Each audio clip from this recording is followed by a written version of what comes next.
Hello दोस्तों, welcome back our channel. कैसे हैं आप लोग? आई होप आप सब बढ़िया होंगे। दोस्तों, आज के इस वीडियो में हम जानेंगे खांसी कितने प्रकार की होती है और कौन से खांसी में कौन सा सिरप यूज होता है और बलगम वाली खांसी में कौन सा कॉक सिरप यूज होता है, क्या डोज है, क्या प्राइस है, सारी बातें जानेंगे। इसलिए वीडियो को बिना स्किप के अंत तक जरूर देखें जिससे आपको संपूर्ण जानकारी मिल सके। तो चलिए वीडियो को स्टार्ट करते हैं। दोस्तों, सबसे पहले जान लेते हैं टाइप्स ऑफ कॉग, यानी खांसी कितने प्रकार की होती है। खांसी मेनली दो प्रकार की होती है, एक ड्राई कॉग एंड एक वेट कॉग।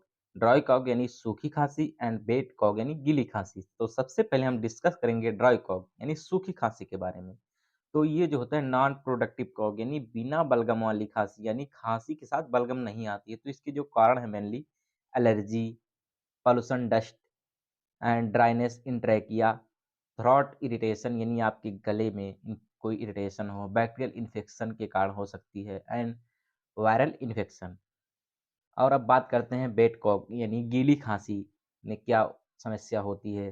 तो ये जो होता है प्रोडक्टिव कॉग यानी बलगम वाली खांसी, यानी खांसी के साथ बलगम आती है। तो इसके जो कॉजेज हैं, कारण है जो cold flu, viral infection and bacterial infection and bronchitis, pneumonia, COPD यानी chronic obstructive pulmonary disease and asthma, यानी अस्थमा के पेशेंट में भी ऐसी समस्या होती है।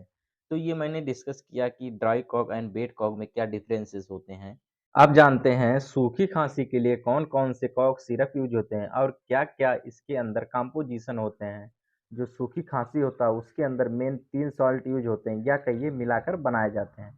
पहला है डेक्स्ट्रोमेथार्फेन, दूसरा है क्लोरफेनेरामाइन, तीसरा है फेनिलेफ्रिन। तो ये 3 साल्ट बेसिकली ड्राई कप में यूज होते हैं। जैसे ये सिरप है एम्ब्रोलाइड डी सिरप, ये ड्राई कॉग में यूज होता है। इसके अंदर आप देखिए क्या कंपोजिशन है या क्या साल्ट है। तो इसमें जो कंपोजिशन है क्लोरफेनेरामाइन, फेनिलेफ्रिन एंड डेक्स्ट्रोमेथार्फेन। ये जितने भी ड्राई कॉग सिरप होंगे इसमें आपको यही साल्ट देखने को मिलेगा। ये मोस्टली 3 साल्ट मिलेंगे आपको जो ड्राई कॉग में या सूखी खांसी होता है उसके लिए। ये तीनों साल्ट जो है इसके अलग अलग यूज जो होते हैं उसको हम जानेंगे। जिसमें पहला जो है डेक्स्ट्रोमेथार्फेन, ये जो होता है एंटी टससिव सप्रेसेंट होता है, यानी ये ट्रीट कॉग एंड सप्रेसिव ब्रेन, यानी ये जो रहता है कॉग को ठीक करता है एंड ब्रेन को सप्रेस करता है। और दूसरा जो सॉल्ट है क्लोरफेनेरामाइन, ये जो होता है anti histamine and anti allergic होता है, यानी ये treat runny nose and sneezing, यानी जैसे आपके नाक बहते हैं या छींके आती है उसको ट्रीट करने के लिए उसमें ये सॉल्ट मिलाया जाता है।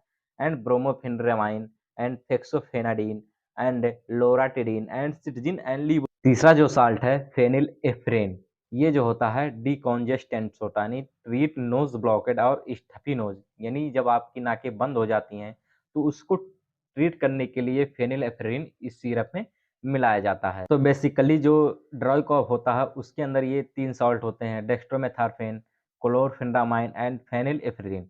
ये जितने भी ड्राई कॉफ आपको मिलेंगे उसमें ये 3 कंटेंट या 3 सॉल्ट जो है उसमें मिला के ड्राई कॉक वाली सिरप बनाई जाती है। अब मैं बता रहा हूँ ड्राई कॉक के लिए कौन-कौन से सिरप मार्केट में अवेलेबल हैं या डॉक्टर प्रिस्क्राइब करते हैं या आप जब केमिस्ट के पास जाते हैं तो आपको कौन-सा सिरप देते हैं। तो अपने अवेलेबिलिटी के हिसाब से जो सिरप उनके पास अवेलेबल रहता है वो आपको देते हैं। तो इसमें से जितने भी आप सिरप देख रहे हैं जैसे एस्कोरिल डी, देखिए इसमें डी जो है जितने भी ये ड्राई कॉक वाली सिरप है वो डी से डिनोट की जाती हैं। इसमें भी सेम कॉम्बिनेशन है अस्थाकाइन डीएक्स एंड एम्ब्रोलाइड डीएस जो मैं पहले बताया हूँ, इसमें भी 3 कॉम्पोजिशन है एंड चेरी कप सिरप, इसके अलावा ग्रिलैक्टस बीएम। तो ये जितने भी सिरप हैं ये सारे सिरप जो हैं ड्राई कॉग में यूज की जाती हैं, सूखी खांसी में यूज की जाती हैं। अब जानते हैं बेड कॉग के लिए कौन-कौन से सिरप यूज किए जाते हैं। तो जनरली जो बेड कॉग में सिरप यूज किए जाते हैं जैसे अस्थाकाइन एलएस सिरप हो गई, इसमें कॉम्बिनेशन जो है लेवोसाल्बुटामॉल, एम्ब्रोक्सल एंड गुआनफेंसिन।